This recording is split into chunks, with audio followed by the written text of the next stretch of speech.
I think each individual is a critical piece to this jigsaw puzzle. If it's not for their testimony, then we're missing a critical piece. Ultimately, you can't put together a puzzle unless you have all the pieces. Lou Elizondo has just met with a pilot who says he engaged in a mid-air showdown with a UFO in southern Peru in 1980. Enfocarlo bien, dispararle una ráfaga de 64 buses esperando que ese globo explote.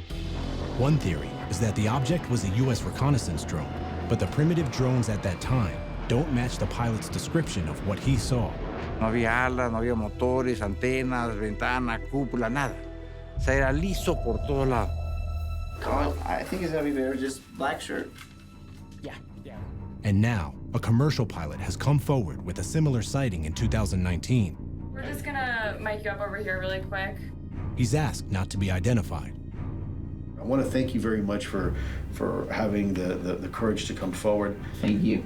In this particular case, this individual wants to keep his identity protected because he was afraid he may lose his job. First of all, what kind of pilot are you? What do you fly? I'm a airline captain. I fly for a big carrier, and I fly an Airbus A320. The pilot has flown domestic and international flights for the past 11 years. It happened on March 1st, 2019. I was flying to Argentina. It was a red-eye flight in the middle of the night. At about 2 a.m., his Airbus A320 is flying at 35,000 feet, approximately 150 miles off the coast of Chile. As a pilot, you're kind of used to seeing like shining stars, ISS. I've actually been lucky to see some meteors come in, which are very small, which have this green color. But this time, he sees a bright white orb tracking the plane to the west. I saw this bright light, and I was like, okay, what is this? I took out my phone, and when I zoomed, I got to see this circular shape. If you want to see it, I can show you the video. I would love to see that video.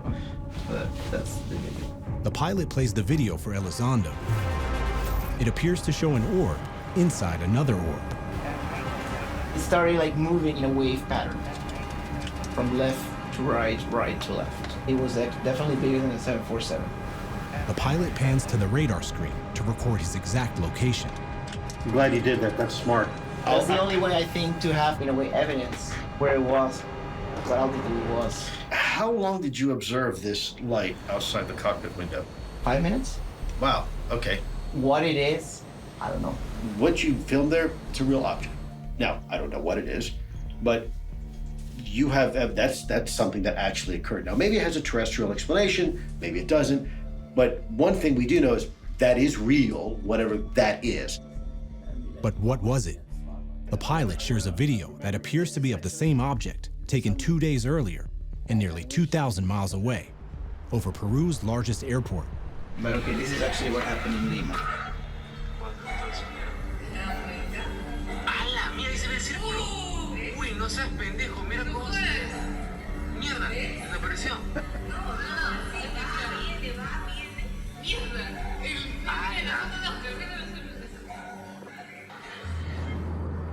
The Peruvian Air Force investigated the incident, concluding they were unable to identify the orbs seen over the airport. That is a pretty bizarre looking craft. That doesn't look like anything that we have. But one theory may provide a simple explanation. Over the past decade, Google has launched a fleet of high-altitude balloons to provide internet access to remote areas around the world. Called Project Loon, these large white balloons fly above Peru as high as 65,000 feet and could have floated from Peru to Chile. So they have Google balloons all around Peru. They stay a certain amount of time, and after that, they go down to the earth. So if this was, let's say, one of these balloons, would you have been made aware of it by ATC? Totally. Because it's an air flight safety issue. Of course, yeah.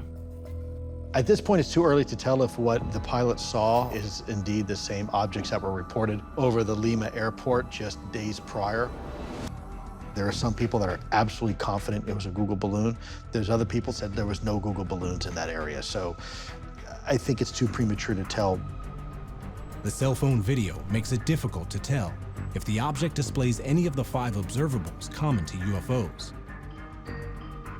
So Elizondo sends it to retired Marine Lieutenant Colonel Chris Cook. an aviation consultant and former Top Gun pilot. Hey there, Chris. Hey Lou, how are you? Doing pretty good. Elizondo wants to know if the strange object in the video looks like anything Cook has seen before. Can an aircraft, commercial or military, look like that from far away? Typically, you would see navigation lights, right? One of the things that we do when we're at altitude, especially flying out in the middle of nowhere, if you do spot another aircraft, you turn wing lights or the landing lights on. It's kind of like a courtesy. But I've never seen anything like that where it's just one spherical light outside of maybe a bright planet. Elizondo wants to explore the theory that the object might be a Google balloon. I've heard of these things, but why would a balloon be illuminated that brightly at that altitude?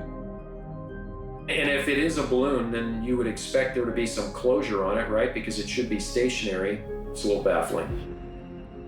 One of the statements the pilot made to me is that he had the impression that there was this oscillation.